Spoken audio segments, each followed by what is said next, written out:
The Rock, an island all unto its own, housing the country's most dangerous criminals. Isolated and dangerous, escape was impossible until one fateful night when three men were willing to risk it all for freedom. Did they succumb to the dark waters of the Pacific Ocean, or did their impossible scheme actually work? This week's episode is Escape from Alcatraz, revisited with updates. Sinisterhood. With President Trump once again calling to reopen Alcatraz as a working federal prison, now seemed as good a time as any to revisit our coverage of this famous institution and its most infamous inmates and escapees. In this episode, we're going to walk you through the history of Alcatraz. We'll talk about how and why it was built, the conditions inmates endured, and of course, the legendary 1962 escape.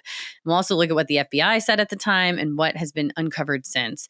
But first, here's a quick update on what's been happening recently. Back in May, President Trump directed the Department of Justice and the Bureau of Prisons to explore reopening Alcatraz to hold, in his words, America's most ruthless and violent offenders. Around the same time, National Park Service Superintendent David Smith, whose team oversees Alcatraz Island, responded to the idea, saying simply, "It's just not well situated." Despite the hurdles, Bureau of Prisons Director William Marshall told Fox News, "We absolutely think we can get it done." Then on July 1st, Trump posted this on Truth Social, that he, quote, saw a picture of Alcatraz looking so foreboding, and I said, we're going to look into renovating and rebuilding the famous prison sitting high on the bay, surrounded by sharks. He really wrote this on the internet. Surrounded by sharks, he continued, what a symbol it is and will be. He also added that conceptual work already started 6 months ago, saying, still a little early, but lots of promise. The same day, he visited a newly constructed immigration detention facility in Florida's Everglades, which he called Alligator Alcatraz, and human rights watchdogs have called a concentration camp. The facility is expected to cost $450 million annually and house up to 5,000 people. Conditions are abhorrent. I urge you to go read the news about this wherever you get your news. Meanwhile, marine biologists pointed out that the San Francisco Bay Area already has a robust shark population. No need to add any more for security features, but most are small, non-aggressive species and are unlikely to pose any real obstacle to escaping inmates, assuming any return to incarceration actually happens there. As for the 1962 escape, new developments have surfaced since we covered the story. In 2022, the U.S. Marshal Service released age-progressed renderings of the three escapees, showing what they might look like in their 90s. The case remains open. Then in 2025, a multi-year project starting in late 2023 finally wrapped up on the Rock. Geospatial specialist Pete Kelsey and a team of scanning experts working with the National Park Service completed the most comprehensive 3D capture of Alcatraz Island ever taken. Using drones, LiDAR, backpack-mounted sensors, and robotic scanners, including Boston Dynamics' agile mobile dog-like robot Spot. If you haven't seen them, they're very freaky, but obviously very useful. Using all these items, they created a full, quote, digital twin of the island. The team even slept in the cells as they scanned everything from utility corridors to cliffside erosion zones. Spokesman for the National Park Service, Charles Strickfaden, said, this gives us a precise baseline. We'll be able to track structural changes, erosion, and even sea level rise with millimeter-level accuracy. Kelsey described the effort as a preservation mission, saying, we did this for future generations, whether they're historians, engineers, or people trying to understand what Alcatraz looked like before it changed again.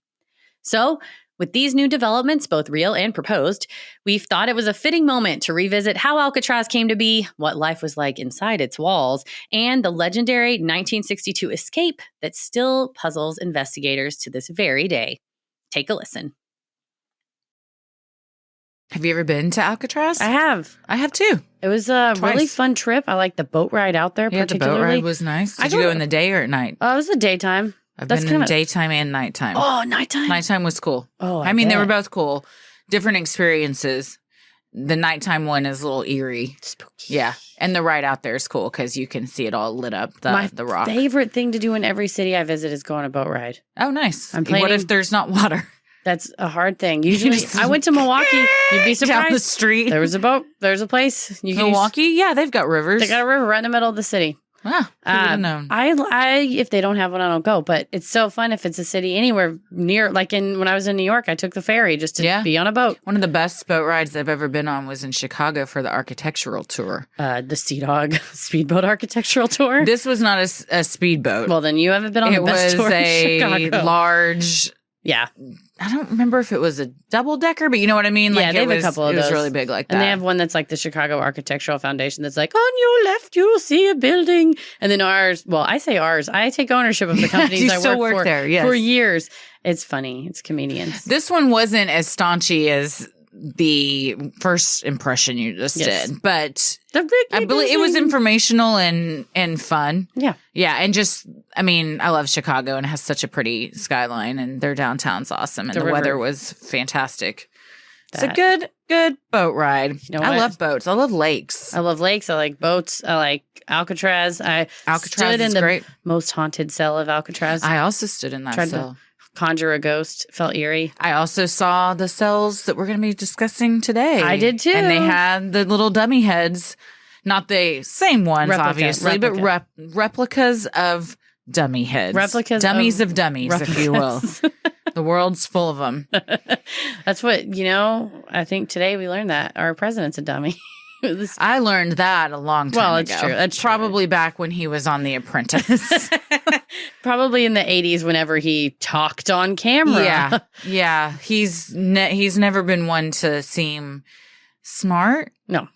John Mulaney nailed it when he said he acts like what a poor person thinks a rich person should act like. Yeah, exactly. I'll have fine golden hair and buildings with my name on it. Yeah, exactly. And I'll fire everyone. Yeah. That is, he's like Scrooge McDuck. Yeah. Except even less fun. I would love if a cartoon character was our president. Oh, best cartoon character president. Oh, my God. Oh, gosh. That's a good question. Man. Oh, I'm running through so many in my head right now. Hank Hill, Bugs Bunny Homer. would be great. Homer would be a fun president. Or Mo. Mo would be Mo good. would be a great president. Yeah. Dale Gribble. Yeah. I'm going to release all the John F. Kennedy files. Oh, man. There's a lot of, Randy Marsh. Which one's Randy Marsh? He's from South Park. He stands dad on South Park. Yeah. Oh, yes. He would be a really good one. Oh, man. Literally anybody. Yeah. Anyone's that's Dwayne up for the Rock job. Johnson. I love Dwayne The Rock Johnson. I'm not even putting on a bit right now. No. I follow him on Instagram. He's amazing. He's so genuinely nice. And inspirational. He has French bulldogs. He's in love with his French bulldogs. When I lived in South Florida, he lived not too far from me. No way. And he would always eat at was it Pollo Corral? El Pollo? There was some chicken, like casual dining, like similar to a Panera or Chipotle. Okay. But Pollo Tropical. That was it. Oh, shit. He loved it. They had those in Dallas for a minute, and I think they're all gone. They were really good, too. I love Pollo Tropical. They had that's what it was. yuca fries. Yes. Oh, man. And this garlic sauce, it's probably 1,000 calories. He would always be seen there because they had just big protein bowls, and he would just eat like 3 chickens. Oh, yeah. Yeah. He's huge. Yeah, he is. He's very, very He's big. a mass of a man. Good man. You know who's great in Moana? Yeah, he is. You know who could escape from The Rock? The Rock. We need to do a remake. God, he should be in an Alcatraz movie. How has that not happened yet? Because he just punches through the wall and the movie's over. He just grabs the cell bars and just rips them apart. Hobbs and Shaw, is that what it's called? It's a Fast and Furious universe film. Oh, wow. With Jason Statham and Dwayne Johnson. And there's a scene in the trailer where he's got a hold of a truck on one hand and he's swinging from a helicopter from the other, holding them together. And he's like, oh! And all it takes is a groan from The Rock to hold these. I can't wait to see it. It's coming fantastic. out like this soon. It's coming out soon. Do you know something? What? I've never seen a Fast and Furious. I've seen the first 5. Wow, that's a lot. I binged them like all last summer, and I need to see the other. They seem fun. They seem like very bingeable, fun movies. They know what they are. Yeah. They don't take themselves too seriously, and it's flashy and fun and high energy. Yeah, it's all about the family. Yes. Yeah.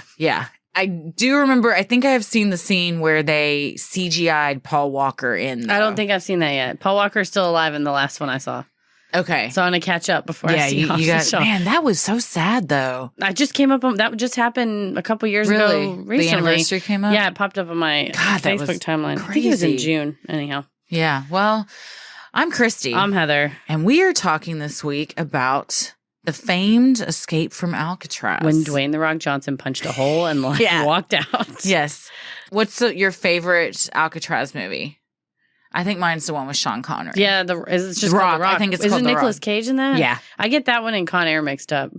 Yeah. It's not all the movies with Nicolas Cage are they're kind of the same. escaping an airplane prison. Con Air is yes, they're being transported somewhere on a prison airplane. Steve Buscemi's in that. Yeah, that's a good movie. It's fun. Man. Yeah. Anyway. Well, that's what we're talking about this week. When 3 men and no baby. No. That got you. But what if it was 3? Okay, another remake. It's 3 men and a baby. Same cast. Steve Guttenberg, Ted Danson. Who was Tom the third? Selleck. Tom Selleck. Isn't it Tom Selleck? Yes, it is. And a baby have to escape from the rock. I love how you just listed off the cast in reverse famous order. Yeah, I listed Guttenberg first. You know what? I hope he's listening because you were at the top of that list. Steve Guttenberg. Gone but not forgotten. The Goots. Yeah. Oh, that was such a fun movie. 3 men and no baby escape from Alcatraz. I want to see that movie poster. Someone photoshopped the 3 men and a baby in a rubber raft outside of Alcatraz, please.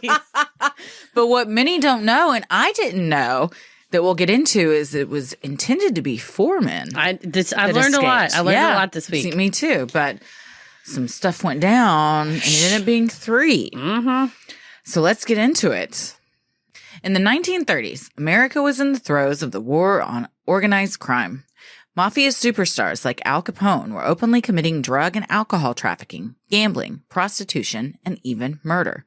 When larger-than-life criminals like Capone were caught, the FBI wanted to put these men away somewhere to keep society safe. If you want a lot of hot takes on Al Capone, you can listen to the St. Valentine's Day Massacre episode. And also opinions on Italian food. Yes, we got all sorts of hot takes. I still miss that fettuccine. Oh, man. I'm so hungry right now. I would love a plate of fettuccine. I ate a bowl of spaghetti before you got here. Oh, that sounds Normally, good. I eat it in bed when I eat spaghetti. That sounds even better. Watching something. My friend James goes, then it's spaghetti. Very true. All I can think of. That is. Spaghetti is great. Spaghetti at the end of the day.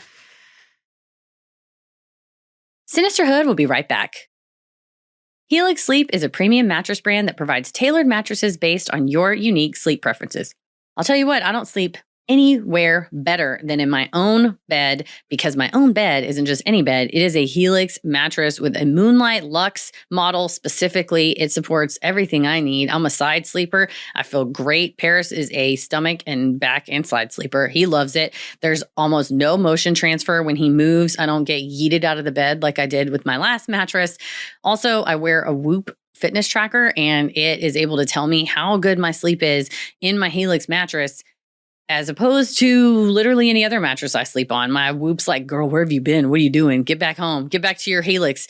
But I really do feel like I sleep better. I sleep cooler. It helps me not toss and turn all night. I'm not burning up all night. And also, like I said, I don't get yeeted out of the bed by my dear husband flip-flopping around. It's also incredibly easy to order. They just send it right to your door. It unfurls so quickly and easily. You don't have to strap the mattress to your roof, leaving the store like you're some cousin of mine, quite frankly. So I feel like Helix really solves a lot of your problems. So go to helixsleep.com/creepy for their 4th of July sale starting June 13th, 2025 and get 27% off site-wide. That's helixsleep.com/creepy for their 4th of July sale starting June 13th, 2025 and get 27% off site-wide. helixsleep.com/creepy. The FBI found just the place on an island in the San Francisco Bay. Known as The Rock, Alcatraz started off as a Civil War military fort. The first step in converting it to a maximum security prison was to demolish the existing fort and build a 3-story building made mostly of reinforced steel and concrete cell blocks. And they kind of dug down a little bit, too, to really set it in there. Got to get it nice and deep. Set it in nice and deep. I believe a famous architect once said, get it right, get it tight. Who was that said that? Hang on. Get it right. Miss New Booty. Yes. I was just about to sing it. I can't think of it. It's Bubba Sparks. The famous architect Bubba Sparks once said, Get it right, get it tight. I believe that's SPARXX. X. 3. Okay. I was going to say if it wasn't 3, then he doesn't know what he's doing. Also featured on that song is the Yin Yang Twins. Yeah, We were just talking about the Yin Yang Twins. I love the Yin Yang Twins. Well, at the time of its construction, Alcatraz was the largest concrete building in the world, widely considered to be inescapable and the most secure prison ever built. They were riding pretty high on their high horse when they built this. Yeah. No one's going to get out. No one could possibly get out. It's surrounded by water. Famous No one knows how to deal with water. Who would ever do that? Well, to prevent escape, the engineers purposely made sure none of the cells had direct access to outside walls, effectively designing a prison within a prison. None of the cells had individual keys, with all the cells being opened remotely by a guard. In addition, the bars of the cell could not be cut through by normal machinery like hacksaws because it was steel on top of steel. So they are taking theoretically pretty technologically advanced precautions for the 30s. Well, as long as everyone's in their cell. That's true. And can't figure a way out. Oh, how are they going to get out? Prisoners were checked on by guards 12 times per day, and towers were strategically placed around the island to ensure a watchful eye was always present. Prison officials decided against erecting a fence around the prison, considering swimming away would be impossible due to tidal currents and the low water temperatures, hovering between 45 and 54 degrees year-round. People do that polar plunge all the time. You can survive that. People swim triathlons in this bay all the time, very successfully. You just would have to work out a lot. Yeah. And I don't know, when you're in prison. Have what else? Yeah, a strong will to survive. That's true. If I don't want to go back there. Yes, I've learned... This story has taught me more than anything.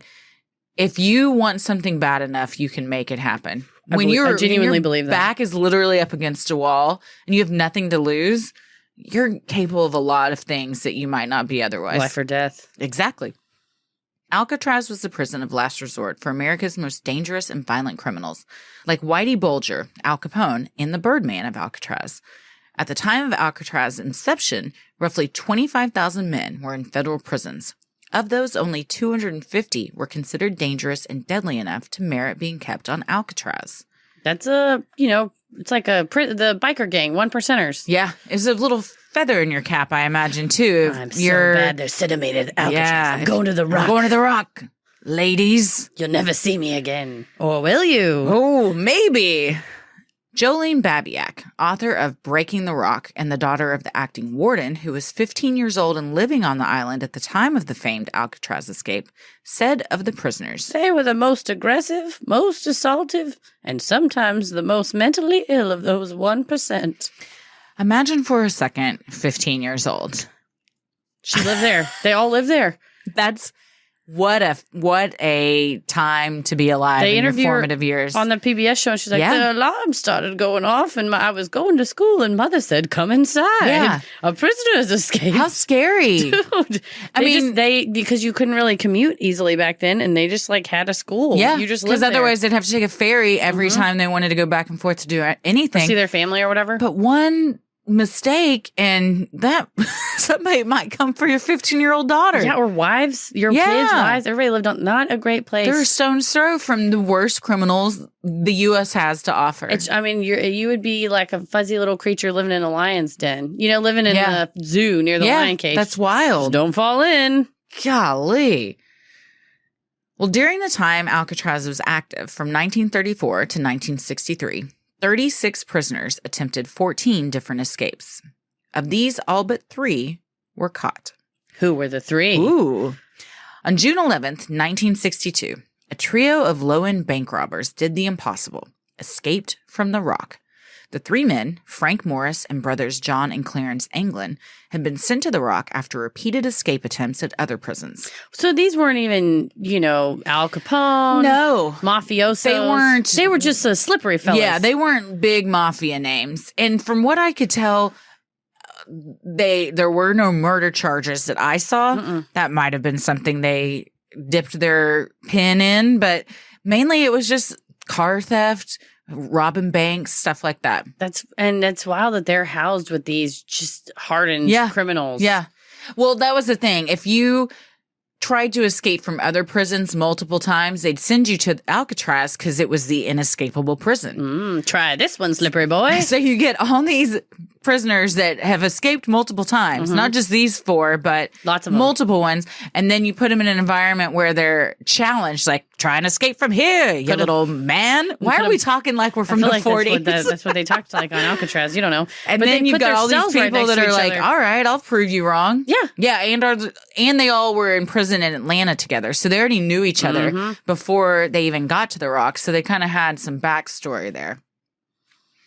Well, Morris had been in prison almost every day of his life from age 13.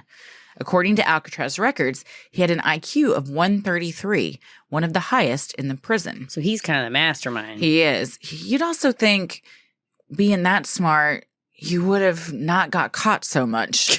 From 13 until he's in his 20s at this point. He's not that smart. I guess not. John and Clarence England were 2 of 16 children who grew up as sharecroppers. 2 of 16 children. That poor woman. Bless this woman and her womb. I mean, God. Good Lord. They were career criminals who mostly committed burglary, larceny, and breaking and entering type offenses. They once even robbed a bank using a toy gun. So they're not, like I said, they're not wild child. That's kind of a fun thing to do. That takes balls. That's true. You walk into a bank, you're like, we're gonna be so convincing and committed to this. It's like an improv scene.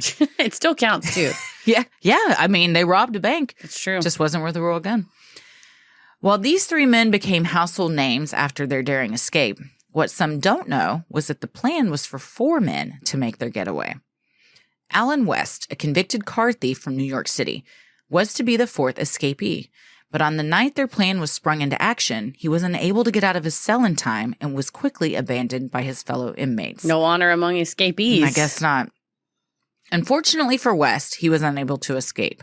Fortunately for the FBI and other law enforcement officials, through intense interrogation of West, they were able to learn all the details of the escape plot. He squealed like a canary, see?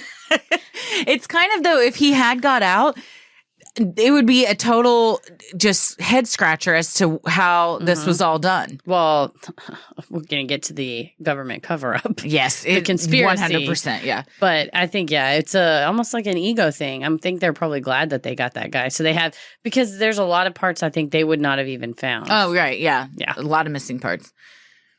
In December of 1961, the 4 inmates were assigned adjacent cells and almost immediately began hatching an escape plan after Morris, the chief mastermind, came across some old saw blades in the prison yard. You can just play with anything out in the prison yard. I guess they just leave them lying around. Dumbbells, a basketball, some old saw blades. Some sharp knives. Using these, a homemade drill made from the motor of a broken vacuum cleaner, and sharpened spoons, the convicts spent the next 6 months widening the space around the air vents at the back of their cells. The men would hide the progress of their work from the guards by placing pieces of painted cardboard in front of the holes. These are so many items I have questions about. Where did you get the cardboard? Where did you get the paint? Where did you get the motor of a broken vacuum cleaner? The paint came from the maintenance shop. Yeah. So they were just stealing from inside the prison. They were stealing, or, and if they worked in the maintenance shop that day or whatever, they would do it there. The spoons, yeah. I mean, you steal again, a spoon, yeah. In prison, these guys are very efficient and resourceful. There's nothing but time. Nothing but time and just your mind figuring out how to do things that you wouldn't otherwise. Given such little supplies, you would think this is impossible. Not when it's all you have. That's figure true. It out. He's got nothing else better to do than to think. Every night, once the space was big enough to squeeze through, the men would make their way down the unguarded utility hallway located behind their cells and climb to the roof of their cell block, still inside the prison. Here they had set up a secret workshop equipped with various stolen materials from around the prison that they used to build what they needed to escape. Because it was cells with no access to outside walls, so they had these internal hallways and internal roofs that they then used. But they still didn't guard them because they were so convinced that they had built this just fortress that it was impenetrable from the inside and out. It's solid concrete. How do you get through it? Keeping watch on the night shift guards via a crudely constructed periscope, the men alternated between lookout duty and building getaway materials. Here, the men converted over 50 raincoats into makeshift life preservers. Impressively, they also made a 6 by 14-foot rubber raft using hot steam from nearby pipes to vulcanize the seams they had carefully stitched together. They were handy. I mean, that is impressive. They're very handy. Very impressive, yeah. Not only did they sew it together, but then they sealed it. Yeah, they thought of a way to seal this together so it wouldn't split open when it got into the water. It's a Coleman caliber raft. And they got that idea from a popular mechanics magazine that was in the prison. Yeah. See, teaching themselves. And they are. Man, just think if they would have put their powers to good. They would have never been in this situation in the first place, most likely. Wooden paddles were also built to aid in navigating the choppy waters of the surrounding San Francisco Bay. And they had cleverly converted a concertina, an instrument similar to an accordion, into a tool to inflate the raft. That's genius. You're not sitting there blowing. Yeah, very impressive. Again, they had recently at the prison implemented a music hour.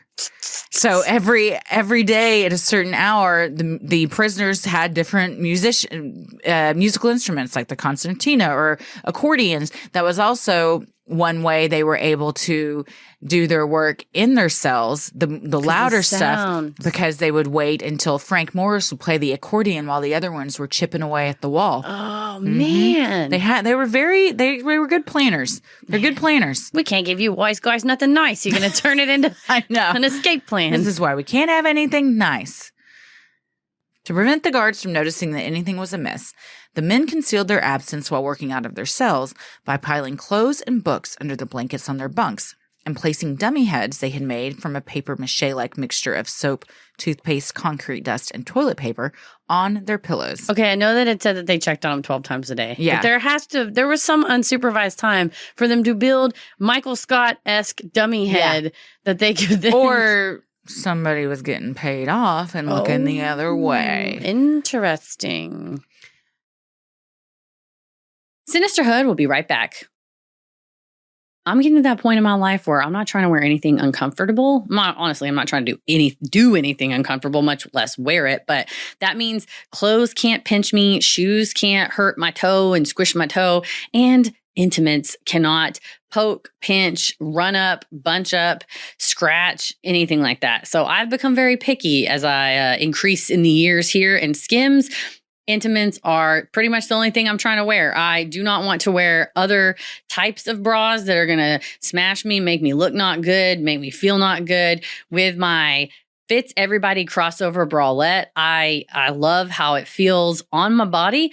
It is a game changer. It's so soft half the time I forget I'm wearing it. So there's no pinching, no poking, no digging, and the adjustable straps make me feel like I can move it to fit me. So it lays on you just like a second skin. It's basically my everyday bra. It's reliable. It's so good.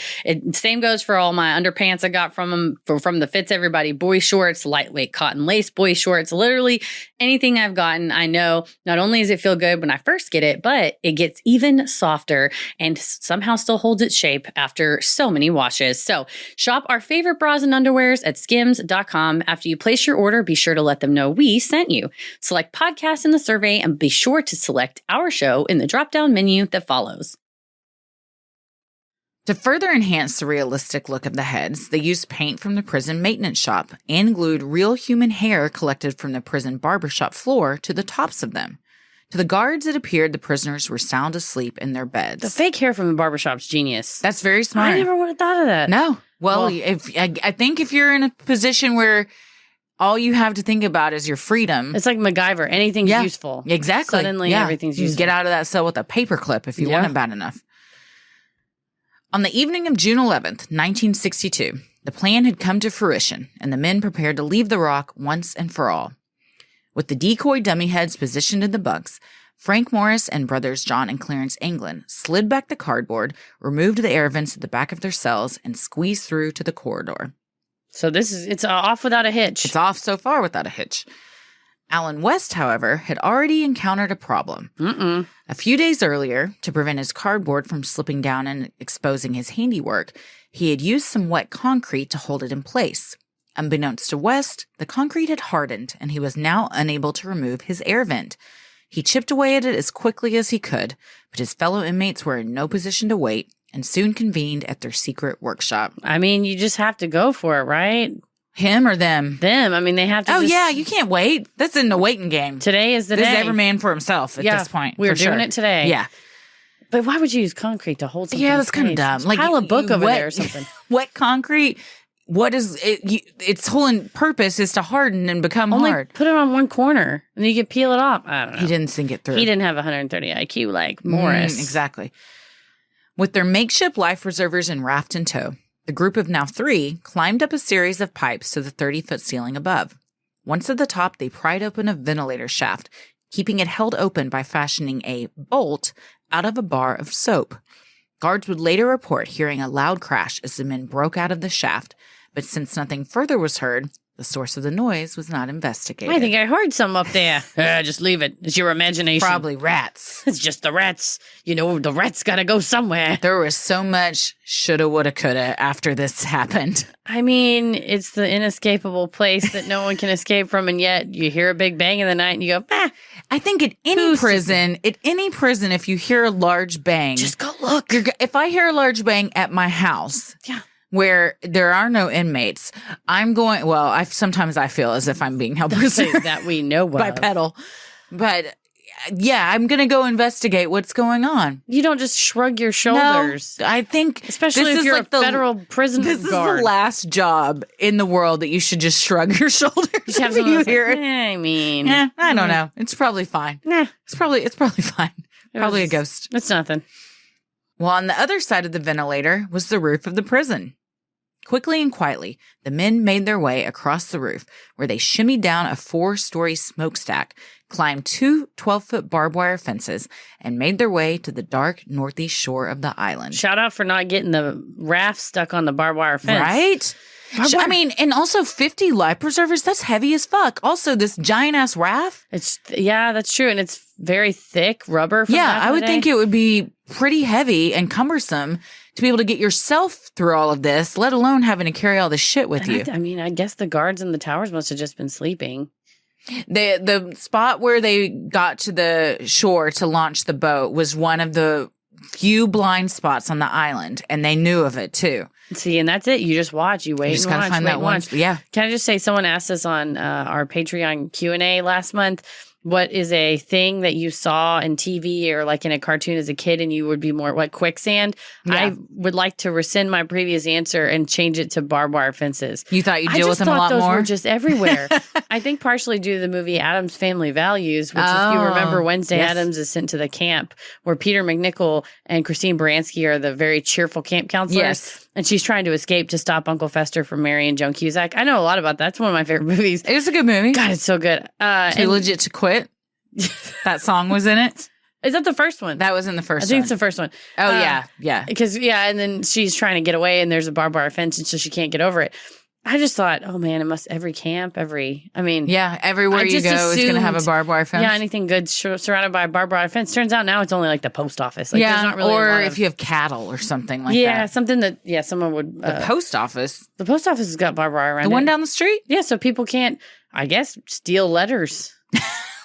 But the mailboxes are out in the parking lot. Giving them letters. They're locked. Yeah, but they don't have barbed wire around them. No, you just got to have a real long arm. Yes. Be willing to go. You know what? Stretch Armstrong? That's really annoying because there's a blue garbage can right in front and it's painted the same color. That's stupid. The mailbox. I wonder how many letters have gone right in that trash. I promise I RSVP'd to your wedding. Those are right in the trash. Right in the trash, Cheryl. Just like you. Investigators estimate that around 10 p.m., the escaped convicts launched their homemade raft and set out for their objective, Angel Island, 2 miles to the north. What happened next remains a mystery to this day. I think I know what happened. Do you? The Loch Ness Monster. Nessie was over there? Jump on her back. Oh, what an escape. That's another movie that needs to happen. Nessie and the Rock? Yes. Oh, I love it. They jump on her back. She makes Chewbacca sounds. Oh. Well, due to the realistic dummy heads, the escape was not noticed until the next morning, when a guard finally stuck his hand through the bars of the cell, nudged the head, and watched it roll off the bunk and onto the floor. Alcatraz immediately went into lockdown, sirens rang out, and the manhunt began. Can you imagine him pulling that blanket and going, whoa? I have made a lot of mistakes in my life. None compared to this. Where your one job was to make sure people were still in their beds, and for 12 hours, they have been just on the lam. Hey, boss, can you imagine? The prisons are gone. Everyone imagine for a second the feeling this man had in his chest when that head rolled to the floor and he realized, oh fuck. Oh no. Yeah. I'm going to get in a lot of trouble. The anxiety and pure immediate shitting of pants. Well, because 1 rolling head is bad. 3 is very bad. Shit show. I mean, because that would be my first thought is how many are gone. And then they're just going down the cells, just poking people in the head to see if they're real or not. I'm sleeping my here. real head. Olin G. Blackwell, the warden at the time, was vacationing in Napa when he learned of the men's escape. Just sipping on a delicious That is Merlot. A real boner kill to a vacation. Hey, we have a message for you, Mr. Blackwell. Don't tell me someone escaped from the prison. What? Is it a message about this Cabernet Sauvignon I'm sampling? Because if not, I don't want to hear it. Well, 3 men got out of Alcatraz. Well, he, again, still very arrogant, and due to the cold, rough, shark-infested waters of the bay, didn't think the men could have survived and made it to shore. Arrogance. A lot of arrogance. There's shark food. Much like this delicious crudité platter I'm having. The FBI, who was notified immediately, interviewed relatives of the men, compiled all their identification records, and told boat operators in the bay to be on the lookout for debris. Also be on the lookout for 3 prisoners that just escaped from this fucking prison. Some dude swimming real fast. Yeah, maybe you don't care so much about just some wood floating by, but a man that could come aboard and take you. Persons. Have you seen multiple persons? Also, do you think their relatives are going to rat them out? They're not going to rat them out. No, I wouldn't. No. Because some theories say they'd all been in contact with them. Oh, well, also, the Anglins had 14 siblings. Yeah. That's good numbers. First of all, you got to have a group meeting to interview all of them. Otherwise, you're going to be there for weeks. Yeah, just trying to get a road answers. trip, trying to find all the Anglin kids. Just get an Airbnb. Get them together for a weekend and get some answers. Tell them that they won a prize. Oh, yeah. And then solve a mystery. Isn't that on... Isn't that Clue that they said they won or got an inheritance? How did they trick them all to the mansion? They all receive a mysterious letter just saying to be Mr. Body's guest at the mansion. There you go. Yes. That's probably how they got the Anglin family together. But what is it? There's also a movie. Is it Blow where they get him because some movie... They send out letters, it's some mafia movie, saying they've won a boat. Oh, that was cool. a legit thing that the FBI did back in the day to get criminals to show up in one location and do like a mass arrest. What are criminals like? Boats. Hell yeah. Send them. Send the letters. I have a question. What would someone have to write on like a thing to get you to show up somewhere? That's like, a great what would question. it have to say? Like, Christy, you've won a blank. It probably... Winning is not, I'm not going to buy it. Okay. You would just assume you didn't win. I would assume it's a scam if anybody tells me I've won anything. Honestly, if I received a letter that said, you've been invited as a mysterious guest to the mansion of Mr. Body at this location, I would probably go. I'd have to say a lot of goodbyes first because I might not make it out. But... Because it sounds like I'm going to be killed. But sounds like a trap. Something mysterious and fun like that, I would definitely You would go? What about you? Or if it was like free, all the guac you can eat. Yeah. One of those two scenarios. If you want to have a free meal at a new restaurant, no, it's very low. I'd do that. If I got a coupon for a free meal, I'd go. Yeah, I would go. I would easily be tricked. Yeah, and then I'd bring a guest too, probably. Yeah. We're both going down. Yes. We all show up and we're like, wait a minute. These are all our friends. I think this was a trap. But why would we be there? Maybe I haven't committed someone any would try to crimes. sell you multi-level marketing thing. Jesus Christ. Do you want to buy these stick-on nail stickers? No. My God. Just send me a Facebook thing I can decline. Over the next few days, a packet of letters sealed in rubber, along with a wallet wrapped in plastic, complete with names, addresses, and photos of the Anglin's friends and relatives, were found. Doesn't that sound just like something you'd want the police to find if you wanted them to think you were dead? Yes, definitely. Just my two cents. Does anyone else feel a little bit sad for these guys? What? Is it crazy? This whole all this research I was doing, I kept thinking how I just felt sorry for these guys, even though they're convicts. And maybe it's because they're just bank robbers, well, I don't want to say just bank robbery. It's still a crime, but they haven't like federal offense. But I just imagine them struggling and trying to get to freedom, and they've got like their personal things with them wrapped in rubber. It's just crazy. She's laughing so hard. Is it crazy that I feel sorry for them? I mean, they're sympathetic characters in theory, but they were sentenced. I know. At no point were they wrongfully convicted. I know. 100% they did it. It's because of the links they're going to for freedom. That's true. That I guess what maybe you're feeling empathy for someone who is at such a desperate point that they're willing to die. Yeah. To be not where they're at. Yes, I think that's it.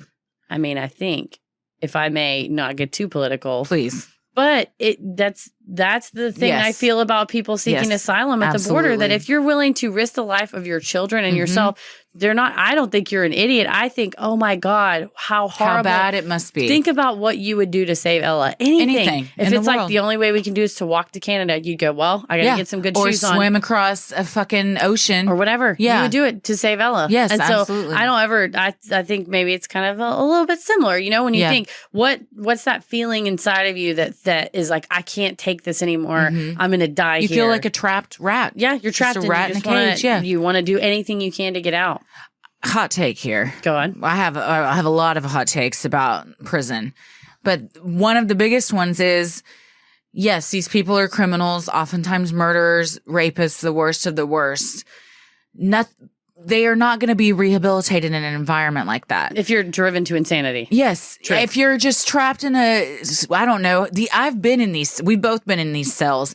They are small as shit. It's horrifying. You can barely turn around in them. Yes. And that's what you're in 23 hours a day. Yeah, it's true. And the criminal justice system is founded on ideals of, there's kind of two trains of thought. One is this rehabilitative idea of you can go into prison and maybe you take therapy and you get to the bottom of your alcoholism, or you get to the bottom of your, compulsive behavior that causes you to commit these crimes or whatever. And the other one is just purely punitive that says your society has rules. You broke the rules. Fuck you. You don't get a book. Go shut up and be in the cell. Yeah. And I think, you know what? I don't even say I hope. I believe we as human beings are better than that. We're better than just, hey, fuck you, go live on this rock and you'll never get out and who cares, and bye, and shut the door behind them. Who are we to say that any more than they were to do the crime they did? Yeah, everyone's like, an eye for an eye. I was like, that's in the first part of the Bible.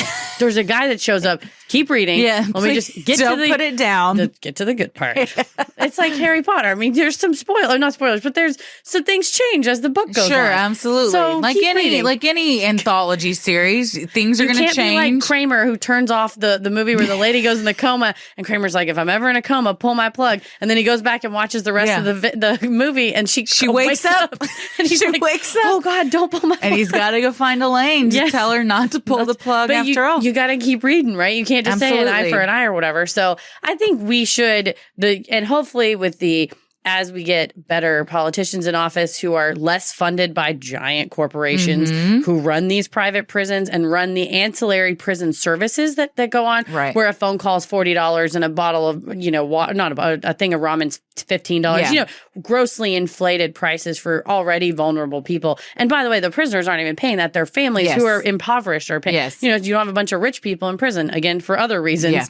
Mandatory minimum sentences, a lot of it for particularly marginalized communities. Nevertheless, we could get off on a tangent, but I think as we get politicians in office who are not funded by these for-profit prisons, then perhaps you'll see a shift away from the for-profit prison model and more one to that is less punitive and more rehabilitative. Yes, and mental health is such a problem in prisons, and getting to the bottom of that, like you said, you're there to get to the root of why you do these things. So mandatory therapy, daily, counseling, medication, schools, trade school, it's meditation, church, whatever it is, it needs to all be there for someone to actually be able to change. People do not change if they're just left to their own devices in their mind. Lock them up, let them fight, and then when they get out, fucking see whatever they go get a job, loser. It's like, well, I have no skills because I was locked up. Well, you shouldn't have been locked up. It's like, that's great. We can wish in one hand and shit in the other and see which one fills up faster. One of my favorite expressions, by the way. Yeah, my mom says it all the time. But you really do need to give people skills who are incarcerated so that when they are out, here's the thing. I don't mind if someone who is formerly in jail is my neighbor. I don't care. As long as they might be, and that's very fine. Well might if be. If you want to participate and be in society, welcome back, buddy. I don't think we as a society are not going to thrive by ostracizing people who have already been ostracized. Fuck it, man. You did your time. I forgive you. If you want to play game, let's play ball. Like we can all be in this economy together. And I think it's very foolish to really, unless you're the one that's running the prisons and you get paid based on how many people are in there. Exactly. Then it's dope as hell if someone comes back to prison because you're getting paid again. Yeah. So it's one of those, like, you have to kind of follow back the trail of like, who has the motivation to keep people oppressed? And again, 13th. Everyone needs to go watch 13th. Yes. So I could shout loudly about the prison industrial complex. Please do. All the time. 4 days. Yeah. Well, but you nailed it. That's why I feel for these guys. That's not because they're criminals. What they did was wrong. Again, like we always say, the two things don't have to be mutually exclusive. You can feel sympathy and empathy for someone while not agreeing with what they did or their behavior. And that's the question: is why do you send someone to prison? Oh, they did a bad thing and they gotta get punished. Yes, but I think it's important that on the other end of that bad thing, you get punished. Maybe they could be productive members of society and we'll all do better. Yeah, absolutely. So we are stepping down from Paris our soapboxes. I'll say Paris told me the other day that apparently some Walmart clothes, I think it was clothes from Walmart. Sorry if I'm misquoting you. Are created by prison labor, or there's like items that are sold in Walmart that are created by prison labor that's like sold for, they get paid like $2 a day or something like that. I'm like, prisoners do? That's more like slavery, what you're describing there. It's the produce. That's what they don't make stuff. They wash it, get the produce from prison farms. Oh. So yeah, you're learning a skill, but then Walmart is buying produce from prison farms. Mm-hmm. Anyway. Damn. Yeah, that's a whole other can of worms. Another tangent. Yeah. Anyway, these guys were on a rubber raft in the ocean. Well, in addition to the letters in the wallet they found, pieces of wood that resembled a paddle, bits of rubber, and a homemade life vest were also found, either in the water or washed up on the shore of Cronkite Beach. That could be anybody's homemade life vest. Maybe. According to the FBI, the raft itself was never recovered. Sinisterhood will be right back. After 10 days of searching, the FBI officially declared that the men had drowned, citing that the men would have never left the only personal belongings they had behind. However, authorities never found any bodies, despite statistics showing that 2 out of every 3 people who go missing in San Francisco Bay are eventually recovered. So 2 of these guys should have been found. Statistically, we got at least 1, maybe 2 survivors. You would think, statistically, that's what should have happened. I think the FBI is playing right into their hands. I feel like Frank Morris would be like, all right, dump these so they'll wrap it up in plastic so it doesn't sink, so it doesn't get ruined. Also, it looks like we were trying to protect it because we wanted to keep it and then dump it over the side. What do you think they're going to keep a wallet with their name in it when they're on the lam from the federal government? Right. No. They don't give a shit. No. West, who cooperated with the investigation into the escape and was therefore not charged for his role, also told investigators how the men had planned to integrate back into society by stealing clothes and a car upon reaching land. Bundy style. The FBI further argued that because no thefts were reported in the immediate area, that the men had not been successful. These are a lot of assumptions and not a lot of facts. Yeah, research and investigation. Mm-hmm. So being forthcoming. Interesting. An investigation revealed that the massive amount of concrete used to construct the prison was actually to blame for the escape. Whoopsie. We'll build what is it, like the big bad wolf? I'll build my house out of sticks. No one can destroy they fell over. Alcatraz used seawater to flush the toilets. However, it trickled from leaky pipes and absorbed into cracks in the walls. The salt water caused the small cracks to break like spider webs, causing structural weaknesses. Undone by their toilet water. Same things happened to me before. Many times. Once water seeped through, the steel-reinforced bars began to rust, then expand, causing more chunks of concrete to crumble off like dry bread. By the time of the escape in 1962, the walls were so eroded, the escapees could easily scrape chunks off with a spoon. And if it's so obvious that this can happen, how has no one that works there just been walking? You know, you just drag your hand along the wall when you're walking down it. Crumble. Yeah. I don't understand. The blind eye or lack of attention to detail that must have gone on to allow this to happen seems pretty gross. It's egregious. Yeah. I think it is the hubris of man. I agree. That the federal government thought, we've built an inescapable prison. And then they never touched it again. The strongest substance in the world. Concrete. Concrete. You can never knock concrete Wouldn't down. it be diamonds? Yeah, I think so. Diamond Prison would be pretty fly. Diamond Prison is the name of my album. Dropping next week. Please feature me on at least one track. All the tracks. Okay, great. Yeah. Diamond Prison is a pretty sweet. I don't even know what kind of music we're doing. I feel like it could be a lot. It could be anything. Experimental, hip hop, classical. It's experimental, country. Classical, hip hop country. Oh, nice. So it's I got on a country kick the other day. I go through this too. Man, I was listening. Who were you listening to? Brooks and Dunn. Yeah. Ooh. Oh, what's love her me name? some Neon Moon. Oh yeah, Deanna Carter. I love Strawberry Wine. Garth Brooks, Toby Keith, which I was actually Put a boot in your ass. Putting a boot in your ass. I don't like that I feel so enthralled by that song.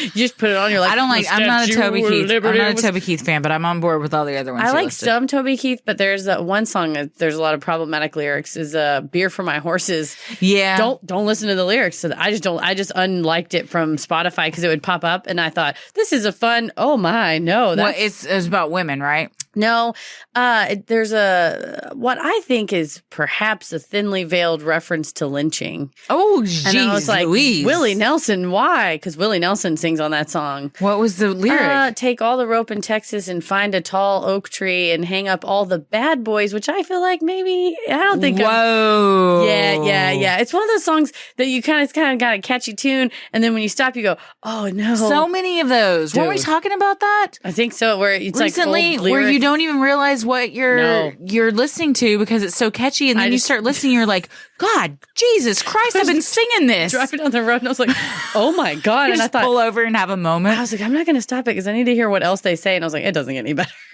Oh, I think I was talking to Tommy about that, about hip hop songs that I've always. Oh, like the lyrics or. Yes, especially from sexist, the. Yeah. maybe. Oh my God. And now if I listen to it in the car and Ella's in the car, I'm like, oh, we cannot listen to this.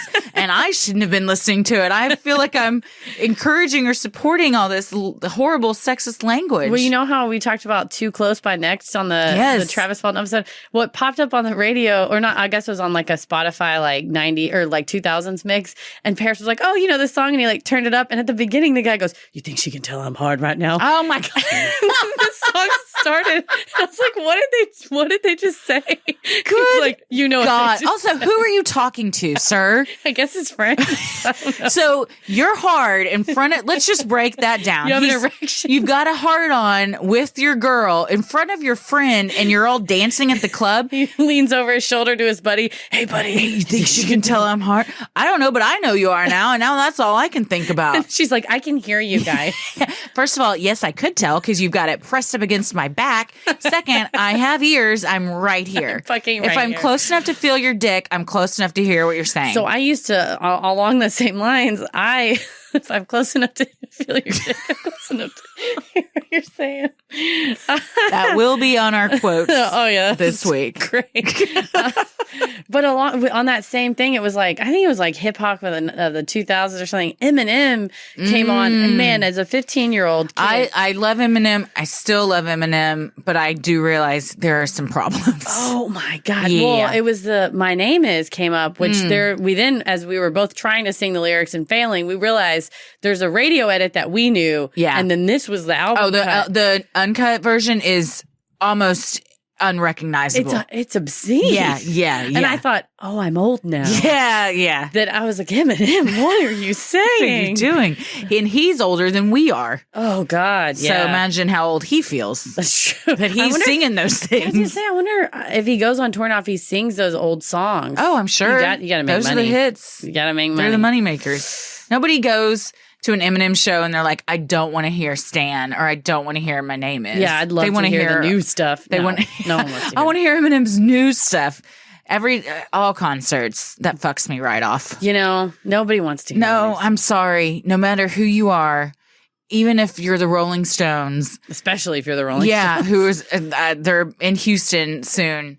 Nobody gives a shit about your new stuff. No. Maybe like one or two people. I think Elton John played a newer song when we went to go see him. He covered a new like hipster song. Oh, I didn't know. I don't remember Young, that. Dumb, and Broke. I don't remember that. Did he not do it as a I may show? have gone to the bathroom. I don't know. He sang like a 9-minute long ballad with. It was just so. I just went to the bathroom. I didn't recognize it, so I just went to the bathroom. I think sometimes they got to throw those in because they know everybody's got to go to the bathroom, and you don't want to go to the bathroom during Rocket Man. No, man. I think he opened with Rocket Man. Oh, nice. He maybe opened with Benny and the Jets. It was a good concert. Did he do costume changes, or did he just sit at his piano? I think there were 1 or 2 suit changes because they would play these videos to kind of distract you while he went off stage. Yeah, the piano. He's got to have a break too. He's an old man. Yeah. Well, I mean, any of them. He went right. He went right at 8 and was like off right at 10:30. Like exactly. It was very an alarm. Punctual. His alarm on his watch went off. Yeah. All right. I'm sorry. I know I was in the middle of Tiny Dancer, but I will be leaving. You know how it ends. You've heard it. Yeah. Neither one of those was how Elton John sounds, even a little bit. Oh yeah, I can't do a good Elton John impression. No, gosh, No. I love Elton John, and I hope that it really wasn't his last tour because You gotta go back. I want to see it. It was so great. bad. Would I did recommend. see him, but I didn't. It wasn't. I didn't have good seats or anything. Man. And it was kind of, it was just like basically listening to him on the radio. I was so far away. So far. So I want to go back where I can have some decent Enjoy seats. him. Yes. Man, I bet you he'll play Vegas again. Oh, yeah, that'd be fun. That would definitely be fun. Anyway, back to Alcatraz. Well, so this place is falling apart. That's true. Oh, yeah, they used concrete and then they ran seawater through it. Yeah, and it just and melted. then with a spoon, they're just chipping away at it in their spare time. Engineers contemplated repairing the fissured concrete, but the cost estimate was too high. And in 1963, then Attorney General Robert F. Kennedy ordered the rock to be closed for good. If you want to hear more about Robert F. Kennedy, you can listen to the Jovember F. Kennedy series of episodes we released. Lots of Robert F. Kennedy. We got a lot of Kennedy stuff. But yeah, you got to close it down. I mean, it's like well, it's not going to hold. I mean, it's not holding people. And I'm pretty sure that's the only purpose of a prison, really. Yeah, keep them in. Just keep them in, not let them out. You know, it's like your car's totaled. The prison was totaled. They had to call it a loss. You gotta call it a loss. Shut and it down. Get a check cut to you, I imagine, by the prison insurance company.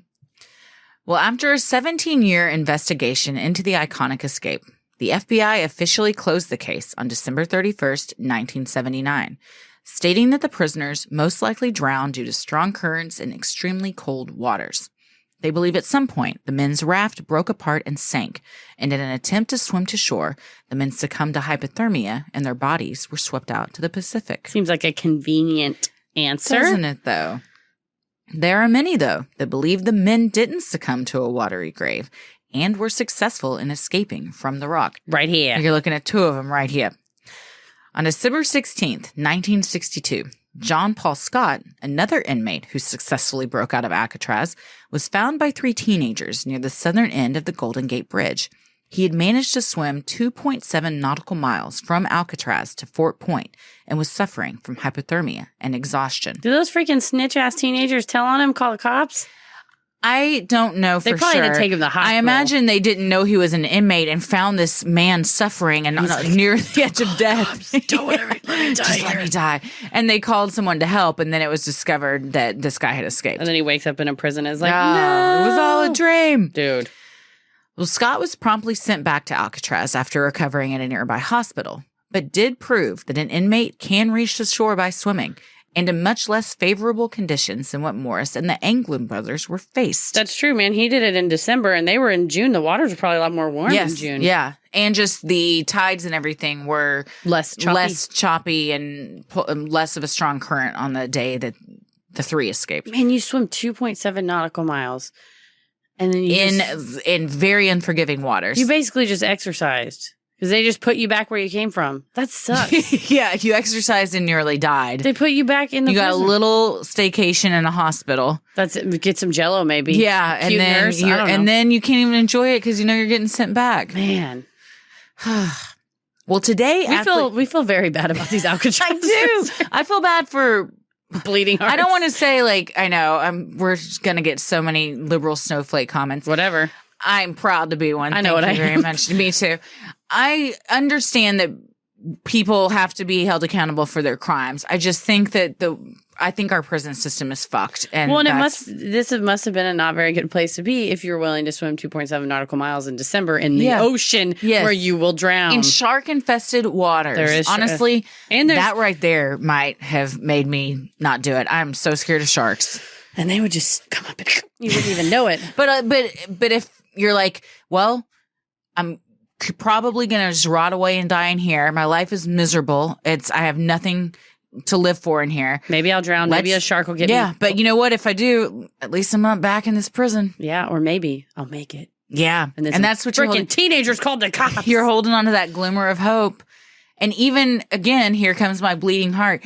Even these men who are hardened criminals, at the end of the day, they still have that feeling of hope that we all have inside of us that pushes us to do things we didn't think we were capable of. Well, it keeps us from waking up every day. Yes. You know, we wake up in the morning and make our little worlds that we're in a little bit better. Everybody was somebody's baby boy or baby girl at one point. And they had pictures of the family to prove it. Yeah. Golly. What a bunch of saps we are. Poor Al Capone. Poor criminals. Well, today, athletes competing in triathlons regularly swim the same route from Alcatraz to Fort Point, continuing to prove that it can be done. See, people do it for funsies. Yeah. Not even because they're just trying to escape from prison. They just want to get a sticker on the back of their car. Yes. Robert Cecchi, a San Francisco police officer, said that at 1 a.m. on June 12th, the morning after the escape, he saw an illegal boat in the bay near Alcatraz. A few minutes later, the boat left, heading under the Golden Gate Bridge. There is speculation that the prisoners may have been working with someone on the outside who picked them up and took them to safety. So he saw the boat and then he said, didn't pull it over? Yeah, that's an illegal boat, but we're just going to let it go. It's a job for the lock cops. I don't have. Nessie will get him. Yeah, well, he shrugged his shoulders. Yeah, I mean, it seems like everyone that worked around this prison was like, yeah. Somebody else. It's the bystander effect. Someone else will do it. I mean, to be fair, if it were me and I was a cop near Alcatraz and I saw back then when it was a prison and you see an illegal boat, you think, hey, man, good on you. You made it this far? You did what everyone said you couldn't do. You know what? You're an achiever. I'm going to stand up and applaud. You're a high achiever. In 1993, Thomas Kent, a former Alcatraz inmate, revealed to America's Most Wanted that he had helped the men plan the escape, but declined to actually participate because he didn't know how to swim. That's nice. These things are important. Yeah. Teach your kids how to swim. I know, yeah, at an early age. They may need to escape from a federal penitentiary, and they won't be able to. Yeah, it'll all it'll fall back on you. Yes. Kent also claimed that Clarence Anglin's girlfriend had agreed to meet the men on shore and drive them to Mexico. But officials were skeptical of Kent's story due to the fact that he was paid $2,000 for the interview. I mean, he's just a man trying to get paid.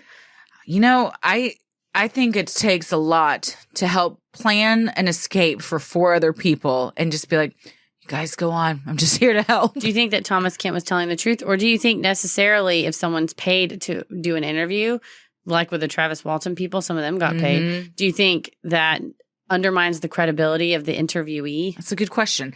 I think that if you're getting paid to do an interview, you might be more likely to embellish or fabricate a story. Make a good story. Yes. For then possibly the chance to get on more interviews. If you just go on and say, I don't know anything, then done. Nobody else is going to want you on their talk show.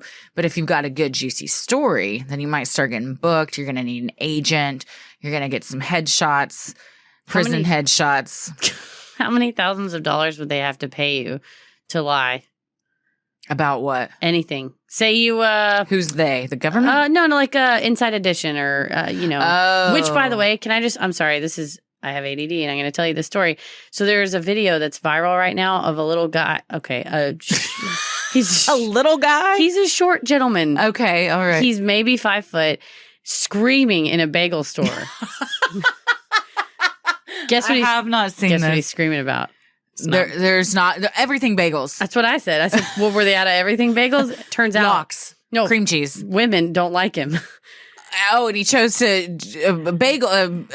Einstein's bagel to announce this to the world. It was a local bakery. It was a local bagel shop outside of New York, and he's freaking out, screaming at all the women, human beings in general, and he has a really thick like New York, New Jersey accent. And he's like, you women, you all say, oh, you're 5 foot tall on the dating apps and you tell me to just go die. And gosh, he's freaking out. And eventually some guy starts filming him, a real tall guy.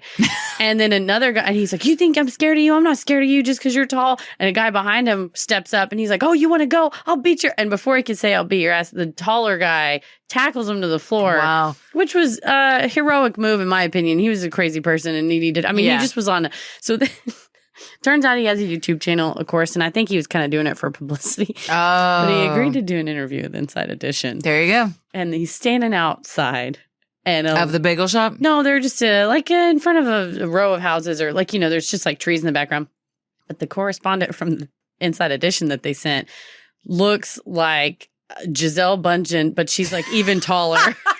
She's at least 5'11". Sick burn. Dude.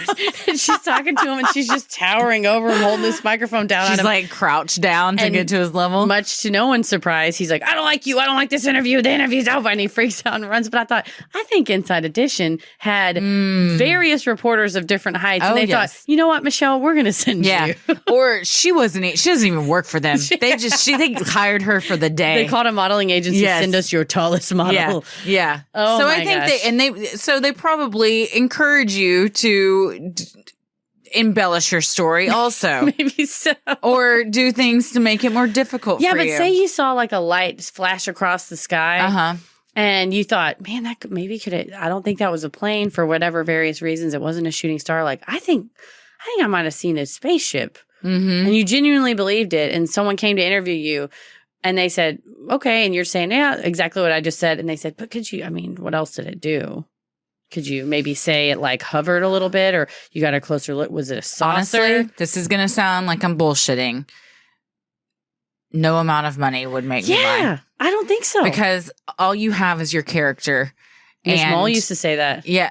Oh, your English teacher? My high school English teacher. She said your integrity is like a little rock, and if you start to chip away at it, you can preserve what's left, but it'll never grow back. Yes, yeah, and then you have nothing. Mm-hmm. And you're just using a sharpened spoon, breaking it away. Your way out of Alcatraz. Yeah, because if you don't have your moral character and your ethics, then what do you have to stand on? Well, it's a great question too of like where the line is that you're willing to cross. You're willing to lie a little bit to Inside Edition, then are you willing to lie a little bit more to the next guy and the next guy and the next guy?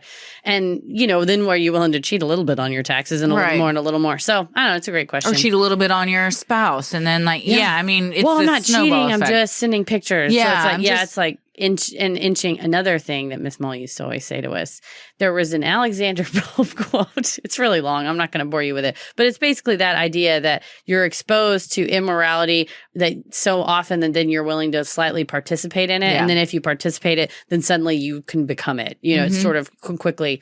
I just started watching The Good Place over again. Oh. And so that's just like a long lesson in moral philosophy, morality and philosophy questions. So good. Posited in that.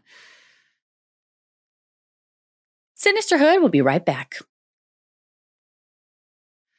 Well, between 1965 to the early 2000s, both the FBI and the U.S. Marshals received several tips that the Anglin brothers were living in Georgia, Florida, and South America. In a 2015 History Channel special, a photo was shown allegedly of the brothers living in Brazil 13 years after their escape from Alcatraz. And they had professionals analyze this photo. It's their faces. By all accounts, they're wearing sunglasses. So it's a little hard to tell for sure. But pretty much every expert that has looked at this has said, yes, we can pretty positively say that this is that's the men. Not 100%, but... And there's also put it on Facebook. It'll know. Yeah, or Google Photos. Yeah, even the FBI and the U.S. Marshals flew down there to interview people, and there was some local bartenders who were like, "Oh yeah, they live here." So yeah, but they never found them. Over the years, family members of the Anglin brothers would receive postcards and Christmas cards signed from Jerry and Joe. Their name were John and Clarence. Yeah, but that was their fake pseudonyms. These are their fake names. And every Mother's Day, until her death in 1973, Mama Anglin received an anonymous delivery of flowers.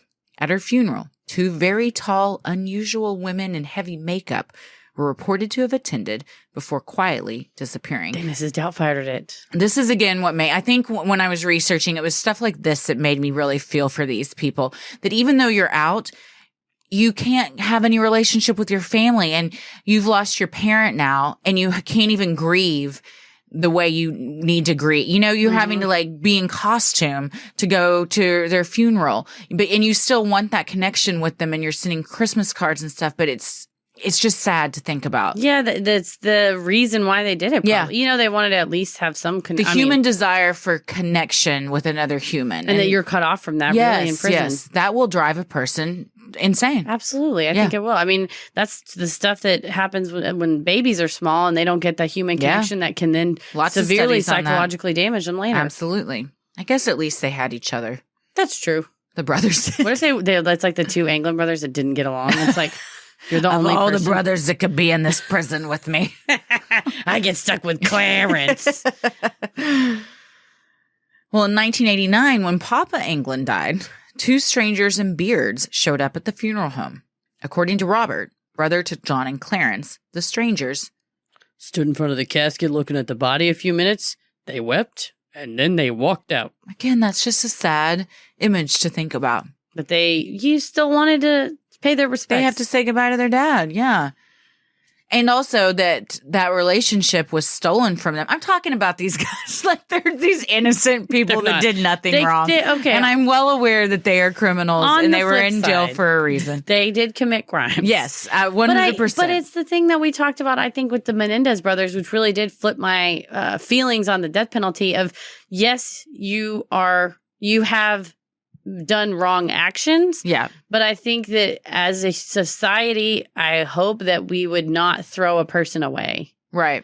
You know, that it's at the, like you said, everybody's somebody's baby. 2 wrongs don't make a right. And that's true. And who knows, maybe if they had some lovely prison trade school that they could have gone to, they wouldn't have escaped. Right. They probably still would have. Well, despite multiple eyewitness accounts that the men were alive in recent years and may still be today, the question still remains, could they actually have survived their attempt? 3 scientists, Olivier Hose, Rolf Hott, and Fedor Bar, tested their theory on the PBS show Secrets of the Dead, using 3D modeling and technology to determine whether the men could have survived the journey. It was a pretty cool show. And they also... Secrets of the Dead is a great name. Also, my album name. Yes. Christy Wallace, Secrets of the Dead. You'll be featured in everything. Diamond Prison, Secrets of the Dead are going to drop the same day. Yes. Just let everybody know. Yes. It'll be a Tuesday, like all new music. And we'll have a tour as well that supports it. Yeah. We're going to do like on the New Kids on the Block tour where it's just like every other song is Debbie Gibson or the New Kids. We'll just take turns going out. Oh, okay. That way neither of us That's get fun. too And tired. then we'll collab on some stuff. And then Salt and Pepper will come out. Yeah. So good. Nice. Well, Secrets of the Dead was actually a good show because they not only they did all this the 3D modeling, but they actually got the type of raincoats that were used and showed sewing them together. And if you did a little bit of heat, then they would adhere. They did vulcanize, which is a cool word. Such a cool word. And they that's the first single off of your album, Vulcanize. Yes, definitely. And it was cool that they said that the raincoats basically back then, there were so many birds flying over Alcatraz shitting on all the guards that the guards frequently would just grab a raincoat, put it on to go walk the yard because they didn't want to get shitted on, and then take it off and kind of just like discard it wherever. And the guys were collecting them. Oh, smart. I do remember there being a lot of bird poop. Yeah. At Alcatraz, like all over the concrete outside areas. If you're a bird flying over the ocean, you'd aim for the thing instead of the water. All the time. Every time. Well, Hose was a coastal hydrologist from Holland and developed a sophisticated model of the San Francisco Bay's tide. Old tidal charts helped the scientists to determine the movement of the waves on the night of the escape, and Barr, a computer simulation specialist, was able to use all this data to create a model that would run various scenarios. It's so cool that they have science to do all this. They're very smart people. Man, they showed the tide charts. He said they were doing it for something else. I can't remember why they started doing it. It was something for the city of San Francisco, and then they realized they could figure out historical data, and they kind of looked at each other and were like, we can figure out Alcatraz. A light bulb went off. The model could track about 50 virtual rafts in possible directions. The models determined that in order to survive, the escapees would have had to have launched their raft off the rock sometime between 11:30 p.m. and midnight. So that's when the certain tide was the right would have taken them in the right direction. The data determined that the tides would have easily taken the men to Horseshoe Bay, near the foot of the Golden Gate Bridge. Angel Island, however, would have been a dangerous route, as the tides on that night would have overpowered their rowing and swept the men out to sea. I don't think that these were seasoned seamen. I think that they got on the boat. That is the name of your first track. Absolutely, it is. And it's all about boats. But I think that they probably got in this raft and say Angel Island's on the right, Horseshoe Bay's on the left, and you start pedaling to the right, and it starts sucking you one way. You're just going to go with the flow, literally. Yeah, stop paddling. They might not have even paddled. They might have had an opportunity. The waters carried them where it carried them. That's land. Fuck it. Yeah, let's get off. They don't give a shit. Just get to land. That's the main objective here. A 2003 episode of Mythbusters also posited that while the men's intended destination may have been Angel Island, the tides would have taken them to the Marin Headlands. From here, it would have been possible for the tides to carry debris back in the direction of Angel Island, throwing law enforcement off the escapees' trails. That's true. You jump out, you bail on your shit, and then it just floats back to where they're going to find it. And some think that Frank Morris, because he was super smart and crafty, deliberately threw a lot of these items back in, knowing that the tide would carry them and it would throw the law enforcement off their trail. It's like a message in a bottle. I think they did it on purpose. Yeah. This episode also constructed a raft with the same materials and tools the inmates used and determined that it was possible for them to have been successful in their escape. Mythbusters was such a good show when those two, Adam and Jamie, were on there. Someone told me the other day they did not like each other. In real life, they hate each other. They fought all the time. It's so sad because they were so funny on the show. God, what a miserable off-screen existence that must have been for everyone. Crew, everything. I like to think we're friends. I think we're best friends. We're best friends. You came to my house the other day to record, and we planned to start at 7, and we talked for an hour and a half, and then hit record, and then talk for another hour and a half. Yeah. So, can you imagine if you had to record a show of any ilk? You? Oh, yes. Yeah. And you didn't like someone? I think that poor Adam and Jamie. That's sad. Yeah. That's you go to therapy, especially if it's just the two of you hosting that show. That was, by the way, that show fucking printed money. Just suck it up. Fake it. I don't know. Yeah. They look too much alike. I think they hated each other. I can only remember the one with the handlebar mustache. The other one had a beard that was red. Handlebar Weren't they both reddish? Yes. They were both like redheaded-ish looking, and one had a mustache and one had a beard, and they both wore wacky hats. Maybe that's what they fought over. I want the mustache. I want the beard. I'm going to wear a No, I'm wearing the mustache. I want to drive the penny farthing.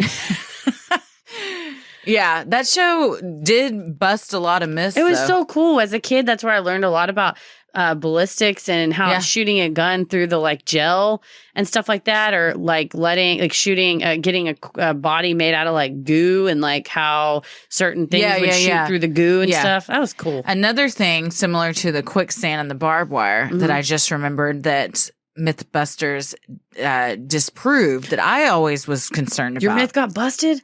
Yeah, luckily. I always thought, because I'd heard that if you were getting gas and you got out of your car to get gas and you had cloth seats and the friction from your pants and the cloth. Yes, that you could explode. My parents would always tell me you got to touch the metal. They dispelled it. Interesting. Yeah. They had somebody get in and out of the car like 50 times. Rub your ass on it like a dog on a carpet. It never once sparked anything. I remember when my sister and her husband first started dating, and to this day, he's just like the coolest person I've ever met. Aaron? Aaron's great. He's a badass. He's the one that burned our cool Sinisterhood. Yes. He's a custom pyrographer, which great. is a fucking cool job. Follow him on Instagram. Aaron's Custom Pyrography. Yes, he's amazing. And when they very first started dating, he was giving me a ride somewhere. I think we were going to meet Shannon for lunch, and he stopped to get gas. First of all, his truck didn't have door handles. It was a remote entry. It was so dope. Oh, sweet. Yeah. He got out and the car engine was running, and I was like, "Oh, your engine's running." He was like, "Yeah, I know." And then he pumped gas with the engine running. And I was like, Daredevil. Dude, I was like, he doesn't give a fuck. I've never done that. I didn't think you were supposed to. Well, I didn't either. It felt like a rule breaker. And I thought, oh my God, he's so cool. And then like maybe a couple months or a year later, I was with my sister, and then she did the same thing. And I was like, she's just as badass. So you can do that? I don't think you're supposed to, but they sure did. I'm sure they probably don't anymore. No, kids change everything. That's true. You gotta live by shut it down. Rules after they come into your life. I just thought this is a man who flaunts the norms of society without regard. He does not give a fuck. God damn. Well, I'm glad that he made it out alive of that Yeah, situation. exactly. But at least he wasn't rubbing his ass on the ground. Exactly. He probably had leather seats. That's probably why it didn't matter. Sinisterhood will be right back.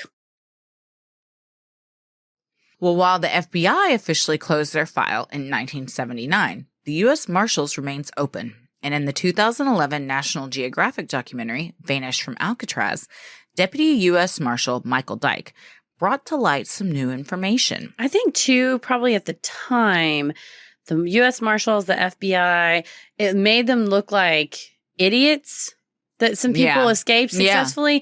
And I think with time now, this marshal and others who are just there to do a good job are not thinking with the mindset, well, we're about to throw them all under the bus. We're going to look like real dipshits if they actually got away. They just want to actually solve the case. Yeah. And so that's probably a better... And prevent it from something like this happening in the future. It's a better eye to look at look at it with versus we can't let the public know that someone escaped from Alcatraz. We're going to look like dummies. It's time heals dummies. all. Oh, nice.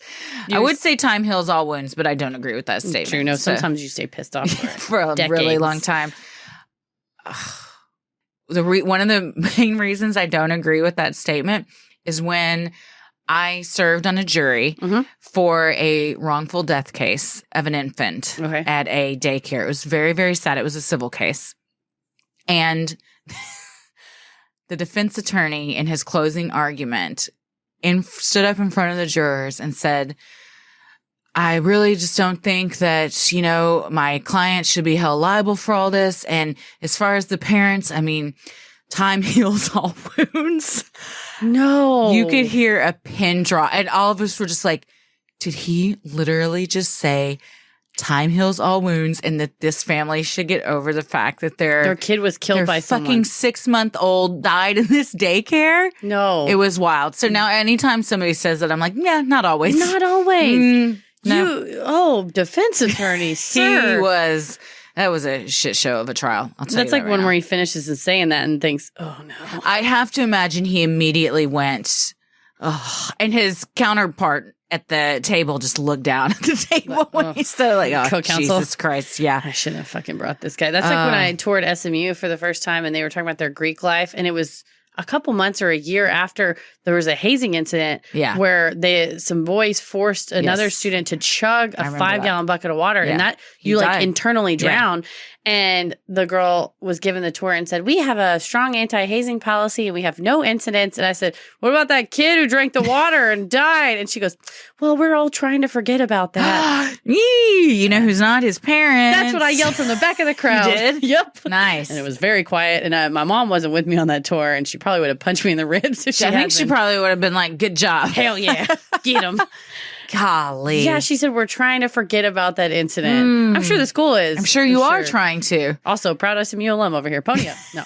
But seriously, it's like, and that's pony up's what they tell you after you graduate because they want all the money. Oh, yes. Please donate to our school. But that was not a good choice of words. We're all trying to forget. No. Think before you speak. Oh, man. It's a good motto. Whether you're giving a tour of a college campus or defending a corporate client from civil liability. Whatever. Or just even in any of your daily life. Take a minute and think, how will this land? I sure don't, but you should. Yeah, no, very rarely do I. That's why we have the edit feature. We have Tommy. That's why we have Tommy to edit things out. Well, contrary to the official FBI report that the escapees' raft was never recovered and no car thefts were reported, a raft was in fact discovered on Angel Island on June 12th, 1962, the day after the escape, with reported footprints leading away from it. Interesting. Very. In addition, a 1955 blue Chevrolet with California plates had been reported stolen in Marin County the same day the raft was discovered. Furthermore, a motorist in Stockton, California, 80 miles east of San Francisco, reported to the California Highway Patrol that he had been forced off the road by 3 men in a blue Chevrolet at 11:30 a.m. on June 12th. Wow, so they were out and about. Sounds like it. Sounds very. And you gotta call Chips. Coincidental. You should call Chips.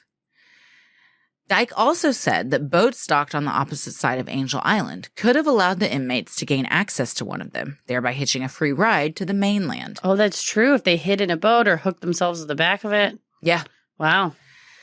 This new information prompted speculation that officials knew all along the evidence suggesting the escapees survived, and that a cover-up of the evidence had taken place, along with them declaring the men drowned, not only to protect Alcatraz's reputation as an escape-proof prison, but in hopes the men would relax, thereby becoming easier targets to find. Okay, that sort of changes my opinion on the FBI. Because before I thought it was just all about the ego, but that's true. If they're like, oh, they drowned, then everyone kind of is like, oh, okay, we're golden. Yeah, and then suddenly they're not wearing I mean, that's a good tactic. Fake mustaches anymore. It could be a little from column A. Well, I feel ignorant for not thinking that. I fancy myself a junior detective over here, and I should have thought of that. Oh, that's okay. You still have your badge. I still have my FBI badge that I bought from a Comic-Con. Oh, nice. Have you ever used it? No, it has a J.J. Giroux from Criminal Minds' face on it. Oh, okay. Then definitely use it. No. And yes. Well, still there are some that claim while the trio did make it off the rock and to shore, their luck ended there. In a 1993 deathbed confession to his nurse and a priest, a man named John Leroy Kelly claimed to have been responsible for the fate of the men.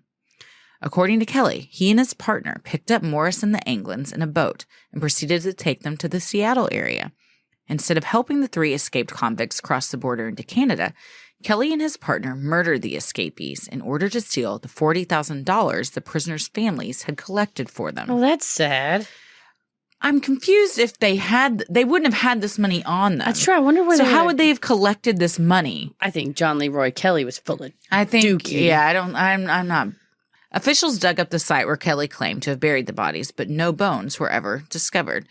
Deathbed confessions are weird. Yeah. I mean, I know he's claiming to be so overcome with guilt that he's got to get off his chest before he passes on. But if it's a fake deathbed confession, I guess that's what's weird. Fake deathbed confession. What are you gaining? Because you're going to be dead. You're not going to get any of this fame that of being the one to crack the case because you're dead. Well, yeah, maybe you think your reputation will live on. Oh, okay. No one's going to talk about me. I'm just John Leroy Kelly. But now he's being talked about on a podcast. So bizarre. Oh, that's true. Now he's famous. You made it. We've talked about him. No, yeah. I just meant no one's going to hear. Just kidding. But John Leroy Kelly's maybe he felt like a nobody and he wanted to die as somebody. Huh. Interesting.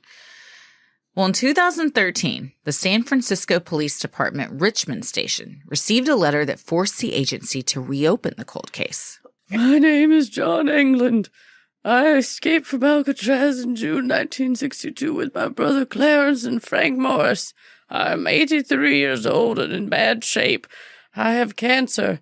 Yes, we all made it that night, but barely. The letter went on to say that in 2008, Frank Morris had passed away, and that 3 years later, in 2011, John lost his brother Clarence. Perhaps this is why the author of the letter was now trying to make a deal. If you announce on TV that I will be promised to first go to jail for no more than a year and get medical attention, I will write back to let you know exactly where I am. This is no joke. Again, if this is true, this is very sad. I would think that you probably don't have insurance. Yeah. You probably can't participate in Medicare. Yeah. Because you're an escaped convict on the run. And if you are stricken with a terrible disease like cancer, you probably, our medical system is fucked up in the U.S., so you can't really get medical care. Right. And you don't, I imagine he doesn't have IDs. We've turned into legal IDs apologists. But think this guy's he's dying and he thinks the only way, you know how I can get to a hospital is if I turn myself in. And then the FBI goes, nah. Yeah. Full circle on that one. The U.S. Marshals sent the letter to the FBI lab to be examined for fingerprints and DNA and to have the handwriting analyzed. The results came back inconclusive. Still announce it on TV. While the writer of the letter claims to currently live in Southern California, the U.S. Marshals consider the lead closed with no merit. Could it be that John Anglin has finally surfaced after all these years, desperately seeking help in his old age from the same people that locked him up so many years ago? Or are the brothers secretly living out their final days in Brazil, keeping up a small farm to pass the time? Did Frank Morris die in 2008 as the letter claims? Or is he also living somewhere under an assumed name, having made a new life for himself after his daring escape? Jeff Harp, a security analyst for CBS San Francisco who spent 21 years with the FBI, says, "They're getting up there in age. Somebody knows, because if they made it out, they communicate with somebody. So somebody somewhere knows that's still alive." I mean... So what do we think? I think they definitely made it. I think that they did too. I think that based on the title charts that they came up with on the PBS show, that it clearly showed that they would have very quickly, within, I think it's like a half an hour or an hour, hit land. Right. So they weren't just floating aimlessly. They didn't float out to sea. That's not what the tides said. Right. And I think that they made an escape either with the girlfriend or one of the 14 England family members or someone on the outside. They dropped the wallet on purpose. Just throw them off the trail and, like you said, Frank Morris, huck things out of the boat. And then I think that they split up because I think that I do too. I think that they were in contact with their family members because how else would they have known that their mom and pa died? Oh, for sure. To like go back. Well, in fact, in later years, one of the England brothers, actually another deathbed confession, said he had been in contact with them from the time they got out until the time that he died. Yeah. And that is probably how they found out about stuff like that. Yeah, so he would write them and say, hey, you need to and some of the Englands also said that they would bribe the guards with money and stuff when they went in, presumably saying the guards knew that something was going to happen. Oh, wow. So say, on this night, look the other way. If you hear a crash, don't investigate. Exactly. Interesting. I agree. I think they made it. I think they did split up. I think the brothers stayed together and then Frank went his own ways. I could see that John is still alive and suffering from cancer right now. And what was that? Well, that was in what, 2011? Or no, that was 2013. 2013. Yeah. Yeah, and he or he may have passed away. Yeah, he under might now he might be dead. Yeah, 6 years later. Yeah, under a pseudonym because he would have been 80. He was 83 at the time, so he would have been 89 now. Yeah. Wow. Yeah. So he's probably passed away under a fake name. Here's my question. Go on.